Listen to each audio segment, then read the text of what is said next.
ถีพ่อแม่พี่น้องตัวโค้งเขตห้องมนุษย์โลการายการวันนี้มีวาสนาได้ปิกขึ้นมาออกอากาศกล้องผู้ตามสัจจังเสียงดังว่องว่องล่องตุยขึ้นในท้องฟ้าเข้าสู่เครื่องฮับปุ๊บปั๊บบัดจ้าคนตัวหน้าได้ฟังเป็นอริยธรรมสัจจังของพระพุทธังสัมพุทธเจ้าขอถวายความเคารพพระมหาเถระพระเถรานุเถระเจ้าคณะพระสังฆาธิการทั่วโลกขออำนวยพรท่านผู้ฟังทั้งหลายวันนี้รายการเสียงธรรมกำจัดโควิดมาแทนรายการเสียงจากชุมชนวัดสันทรายหลวงของท่านพระครูสังฆบริหารธรรมนูญธรรมคุโนวัดสันทรายหลวง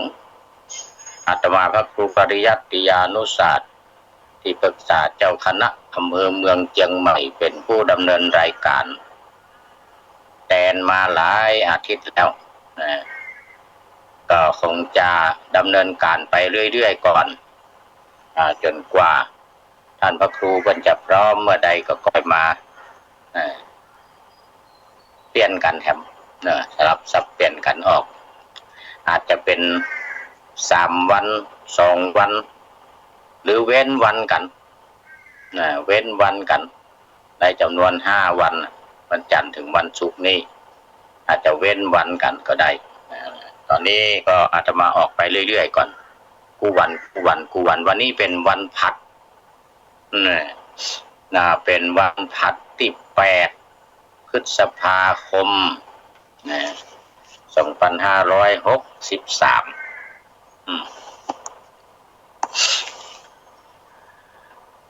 ธรรมะในวันนี้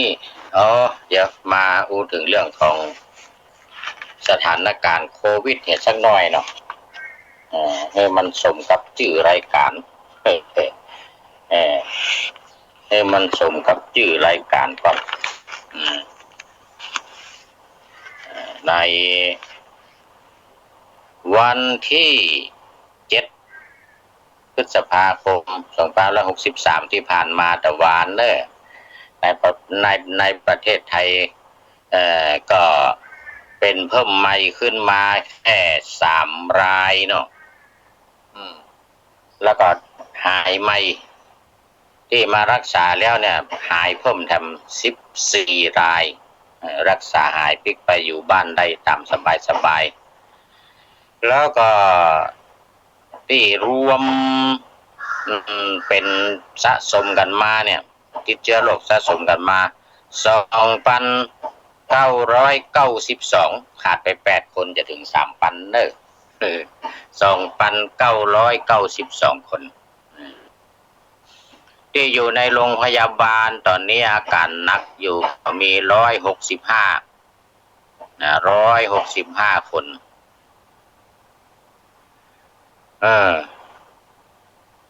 รวมหายไปแล้วเนี่ยรักษาหายไปแล้วสะสม 2,772 คน 2,770 คนยังอยู่ในโรงพยาบาลแค่165แล้วก็ตายเพิ่มไป1เมื่อวันก่อนเราเป็น55จาก54ประเดี๋ยวนี้เป็น55เฮ้ยตายเพิ่มไปแถม1ตายเพิ่มไปแถม1ก็เหลือแปลเป็น55 รายที่เสียชีวิตไปก็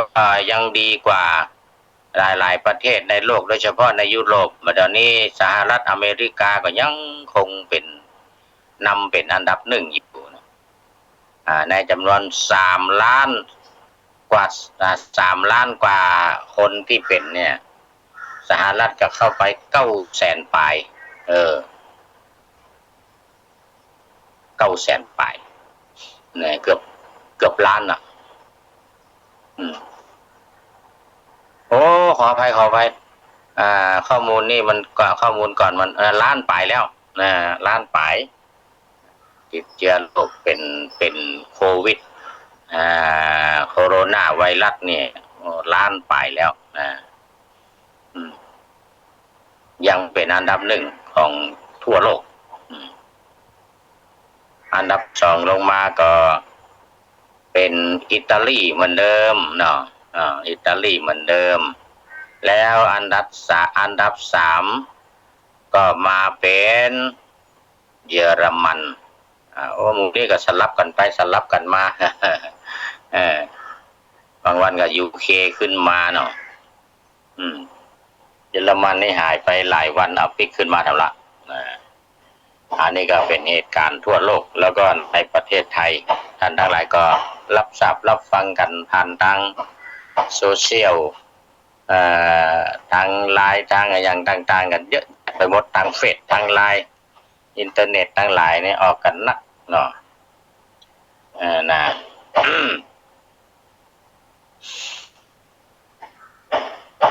เมื่อวัน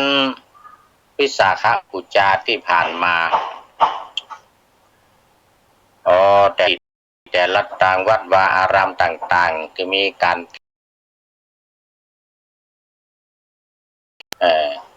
ก็เน้นแต่เรื่องนี้เนาะเน้นแต่เรื่องของโรคภัยไข้เจ็บคือเรื่องของโควิดนี้แล้วธรรมะก็เหมือนกับที่อาตมาเน้นอยู่ถึงวันนี้ละเนอสถาญาติโยมก็คืออริยสัจสี่พระเดชพระคุณหลวงพ่อพระ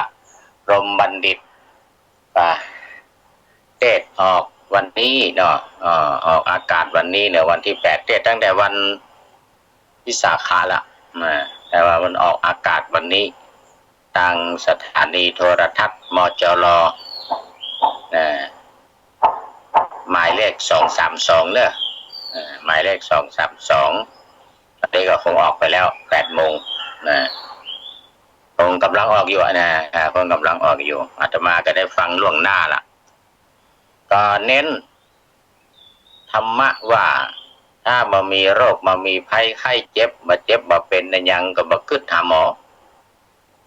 จะมาเพิ่งหมอมานึกหาหมอขึ้นเดินหาหมอได้ก็เมื่อมีเวลาเจ็บป่วยเป็นโรคภัยไข้เจ็บทั้งหลายขณะเดียวกันในทางศาสนาก็เหมือนกันถ้ามาเจ็บป่วยมาเจ็บจิตกระทบกระเทือนไปถึงทางด้านจิตใจจนรักษามาให้ได้ควบคุมใจมาให้ได้แล้วเนี่ยนะมันจึงจะก้อยนึกถึงธรรมะไว้นะก็ก้อยนึกถึงธรรมะเข้าตำราว่าเหมือนกับข้างคากย่างหัวบ่ออกบ่หู้สึก อันนี้ก็ให้แก่ไปหน่อยเนาะข้างคากในย่างหัวบ่ออกบ่หู้สึกคนเฮานี่ก็เหมือนกันนะคนเฮานี่ก็เหมือนกันโดยเฉพาะโรคทางด้านจิตใจให้พ่อบักอาหารตัวเองก็ยังบ่ฮู้ตัวเองพ่อบ่ฮู้บ่หันมันเป็นเรื่องทางด้านจิตใจมันบ่หันเป็นรูปธรรมบ่หันโคโลคาลายิ่งมานึกถึงธรรมะยิ่งมานึกถึงศาสนายิ่งมานึกถึงศาสดาเนี่ยเรื่องมันแต่พอมีความตุกอกตุกใจขึ้นมาเมื่อใดจึงได้นึกถึงธรรมะนึกถึงพระศาสดาสัมมาสัมพุทธเจ้าโอ้ยเป็นมารักษาทางด้านจิตด้านใจให้ถึงบัดเต้าบ่เปียงไงนะให้ถึงบัดเต้าบ่เปียงมานึกถึงมืออันน่ะก็มาเข้ากับคติต่างธรรมอยู่เหมือนกันซึ่งมันมีอยู่ว่าถ้าบ่มีมารสมปานบ่แก่นี่เรื่องมันนะพระพุทธเจ้าถ้าบ่มีมารก็บ่ได้ตรัสรู้ว่านะถ้าบ่มีมารมารบกวนบ่มีมารมานิมนต์บ่มีมาบังคับแม้จะปรินิพพานถ้ามีมานิมนต์ก็บ่ปรินิพพานเหมือนนะนี่เพราะฉะนั้นโรคภัยไข้เจ็บเนี่ยถ้ามองไปในแง่ธรรมะศรัทธาญาติโยมมันก็เป็นเหตุจูงใจเป็นเหตุจูงใจขอไป นาจูงใจให้คนเนี่ยปฏิบัติธรรมเนอะก็ดีเหมือนกัน มองในแง่นี้นะเพราะว่ามันเป็นเรื่องจำเป็นเนาะ มองในแง่ของเรื่องจำเป็นถ้ามันจำเป็นนึกมันนึกหาเนาะนะมันจำเป็นมันนึกหาธรรม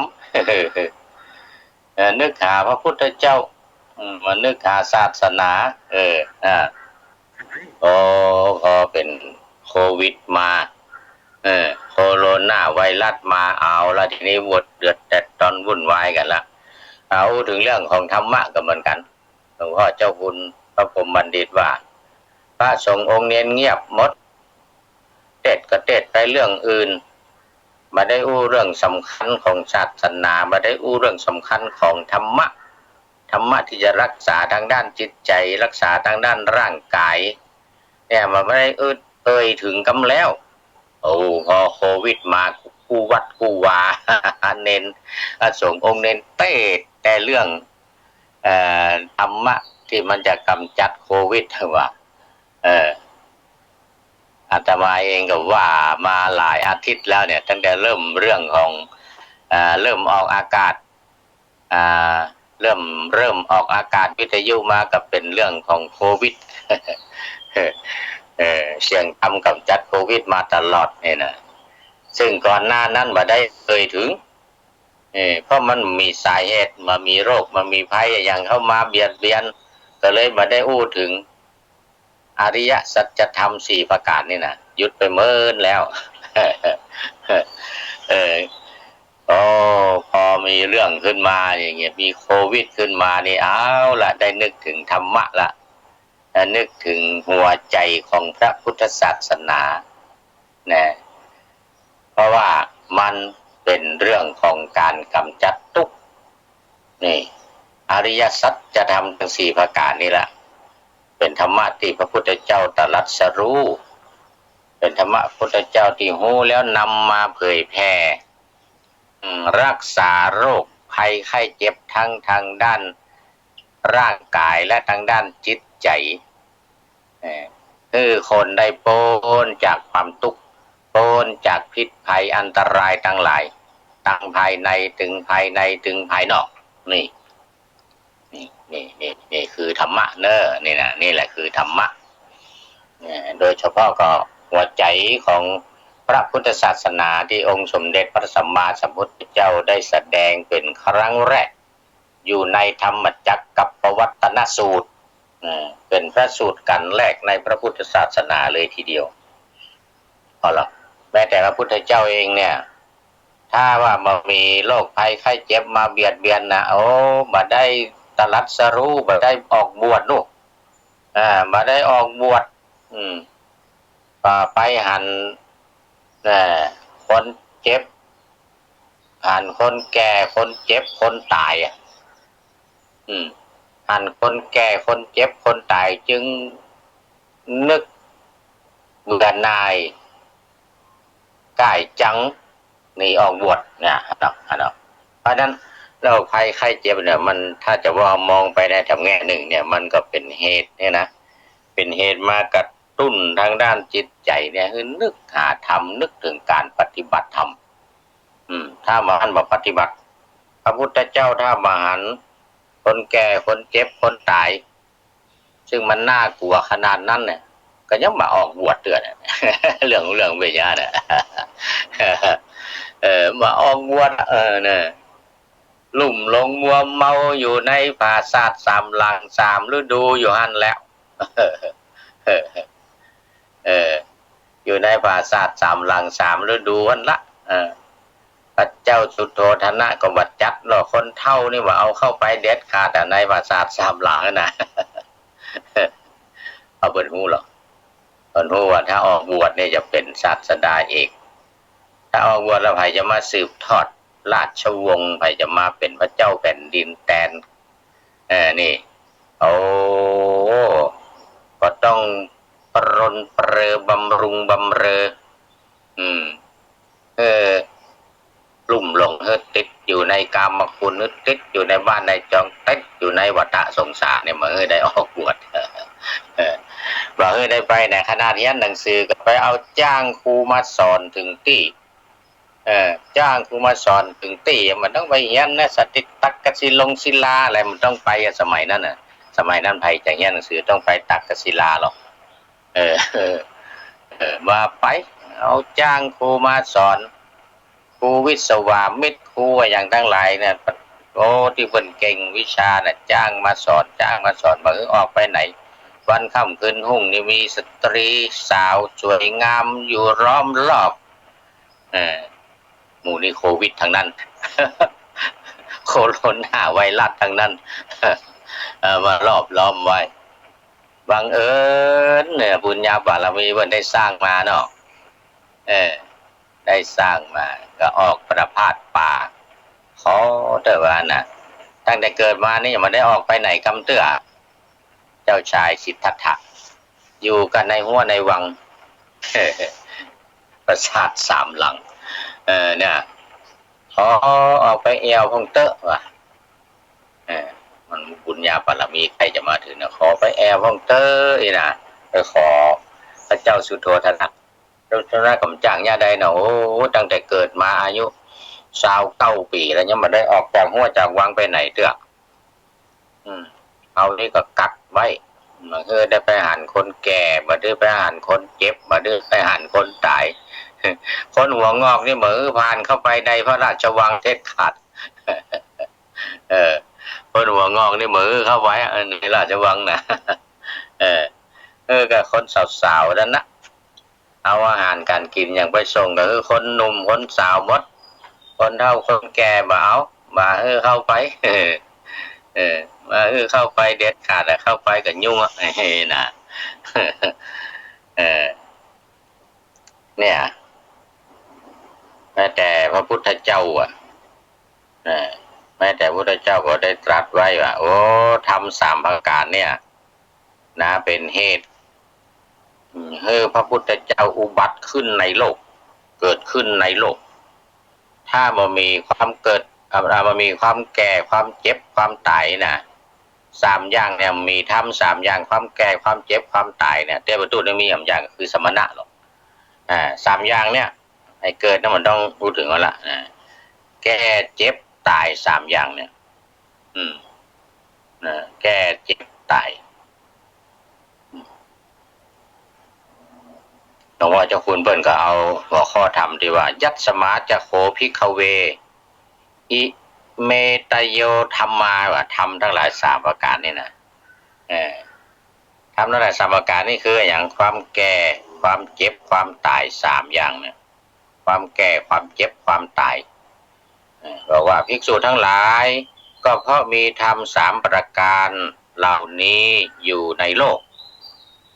เพราะฉะนั้นพระสัมมาสัมพุทธเจ้าจึงอุบัติขึ้นในโลกคือมันมีอย่างไรมันมีความแก่ความเจ็บความตายปรากฏอยู่กฎพระพุทธเจ้าจึงต้องมากำจัดเป็นธรรมะที่มากำจัดความแก่ความเจ็บความตายในหลอจะปักนั้นยังได้อย่างใดโควิดนี่ก็อยู่ในความเจ็บล่ะไม่ใช่ความแก่อยู่ในความตายด้วยล่ะตายตัวเจ็บตัวตายตัวนี่มาผ่ากฎคนทั้งหลายก็โอ้ยได้นึกถึงธรรมไปก็เนี่ยได้นึกถึงศาสนาได้นึกถึงพระศาสดาองค์พระสัมมาสัมพุทธเจ้าได้นึกถึงพระศาสดาองค์พระสัมมาสัมพุทธเจ้าเลยกันละธรรมะนึกมันนึกนี่ว่านะเพราะฉะนั้นธรรมะที่จะกำจัดโควิดเนี่ยอาตมาก็ได้นำเสนอมาโดยตลอดเนาะนำเสนอมาโดยตลอดก็คืออริยสัจธรรมทั้ง4 ประการนี้ครบบริบูรณ์อยู่ในตัวนี้เลยอยู่ในตัวนี้เลยอาตมาได้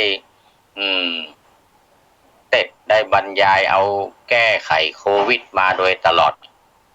แล้วก็มีกระบวนการอย่างต่างๆนั่นเป็นลูกย่อยลูกแงบมันเนอะสถาญาติโยมสติปัฏฐาน4อย่างเงี้ยเป็นล้อถ้าเป็นรถนี่ก็เป็นแว่นมันนะเป็นแว่นมันก็เป็นพวงมาลัย ถ้ามันมีแว่นมีพวกอะไรไปมันได้หรอรถส่วนใหญ่มี4แว่นเนาะ4แว่นสติปัฏฐาน4พอดีกายเวทนาจิตทำเหมือนรถมี4แว่นถ้ามันรถมันดึงไปบ่ได้วิ่งบ่ได้แล่นบ่ได้จะไปไหนได้เครื่องบินยังต้องมีแว่นนะพอหรอยังมีแว่นเนาะมีรถมีมีล้อก่อนจะขึ้นมันต้องถูไถไปกับปืนก่อนหรอกอันไม่ได้เครื่องบินนะยกเว้นอย่างนั้นมันมีใบพัดอยู่ทางหลังนะเฮลิคอปเตอร์ เพราะฉะนั้นธรรมะเนี่ยมันก็เหมือนกับเหมือนกับยารักษาโรคเหมือนกับหมอในอริยสัจสี่ที่อาตมาได้ว่าไปแล้วเนี่ยถ้ามันมีความทุกข์ภากฏนะมันเป็นหน้าที่เราจะต้องรู้มันเนาะพอมีความทุกข์ภากฏแล้วมันไปหาสาเหตุของความทุกข์กันนะโควิดมีเนี่ยมาภากฏนะโควิดมาภากฏเนี่ยไผก็ไปหาวัคซีนที่จะเอามารักษาไปขวนขวายหายาอย่างต่างๆมันนึกถึงธรรมะในพระพุทธศาสนาพอโควิดขึ้นมาแล้วเอาทีเนี้ยฝุ่นวายกันละเดือดร้อนกันแล้วนะอันนั้นธรรมะที่เสนอไปแล้วก็ขอต่อเสนอวันนี้แถม1 ข้อวันนี้แถม1 ข้อว่าแต่ว่านี่ก็จบไปข้อที่21ของอินทรีย์22เนาะข้อที่21นั่นก็มีอยู่6ขั้นตอนตั้งแต่โสดาปัตติผลไปจนถึงอรหัตตมรรคว่าไปแล้วข้อที่7ข้อที่2ถึงข้อที่7วันนี้อัญญาตาวินสีเนออัญญาตาวินสีคือรู้ว่ารู้นี่รู้ว่ารู้อนัญญตัญญสามีตินสีผู้น่ะในข้อที่20ที่เป็นโสดาปัตติมรรคอันนั้นรู้สิ่งที่ยังไม่เคยรู้ไม่เคยอ่านมาแต่ว่าอันนี้นะรู้ว่ารู้นะรู้สิ่งที่เคยรู้นะอัญญาตาวินเรียงหรืออัญญาตาวินสีข้อที่22ของอินทรีย์22อินทรีย์22เนี่ยข้อสุดท้ายจบวันนี้ละก็ได้แก่อรหัตตผลนะแต่ว่านี่ไปละสังโยชน์5ประการเบื้องบนเรียกว่าโอลับอุทธัมภาคิยสังโยชน์เนาะก็มีรูปราคะอรูปราคะมานะอุทธัจจะอวิชชา5อย่างที่หูชัดแจ่มแจ้งชัดเจนมาในข้อที่22เนี่ยข้อเดียวอัญญินตรียังเนี่ยข้อที่8ของโลกุตรธรรมคืออรหัตผลนั่นก็หมายถึงว่าได้กำจัดสังโยชน์5ประการเบื้องบนน่ะที่ว่าตะกี้น่ะไปได้อย่างเด็ดขาดอันนั้นความหลงหรือโมหะนั่นก็ไม่ต้องถามถึงละเมื่อได้วิชชาข้อที่10ข้อที่10อวิชชากลายเป็นวิชชาอุทธัจจะความฟุ้งซ่านหายไปมานะข้อที่8นั่นน่ะมานะหายไปมานะ9อย่างแล้วก็รูปราคะอรูปราคะความใคร่ในรูปความใคร่ในอารูปสิ่งที่บ่เป็นรูปก็คือรูปฌานกับอรูปฌานนั่นเองหายไปหมดกำจัดได้หมดนี่เรียกว่าเป็นพระอรหันต์เรียกว่าอรหัตผลเรียกว่าอรหัตผลเอาละกำจัดโควิดได้แน่นอนอย่างที่ว่ามาละนะใกล้จะหมดเวลาฝากบทประพันธ์ไว้เนอะตอนสุดท้ายนี้นะตีว่าไว้แล้ว10 บทนะว่าไว้แล้ว10 บทวันนี้จะได้มาต่อแถมในเรื่องที่ว่าเด็กพูดถูกผู้ใหญ่ควรฟังเนี่ยเด็กพูดถูกผู้ใหญ่ควรฟังเพราะนั้นก็เพิ่มเข้ามาแถม1 บทก็คือเดี๋ยวถอยไปน้อยหนึ่งเนาะถอยไปน้อยหนึ่งเข้ามาเป็นเงื่อนทุกคนบนโลกนี้มีความรับ ผิดชอบกับเชื้อแฝงทุกแห่งหนหยุดมันไว้ไม่ให้ไปสู่คนไม่ควรปนสนใจในการเมืองอันนี้ว่าไว้ตึกบอกอีนะเมื่อครั้งที่แล้วเนาะต่อมาต่อบทสุดท้ายถ้าจบนี้แล้วก็จะได้ขออำลาศรัทธาญาติโยมแล้วนำไปใช้ต่อต้านก่อเหตุกับประเทศอื่นๆเข็นให้เป็นเรื่องนะให้เป็นเรื่องฉันอายุลุ7 ปีเรือง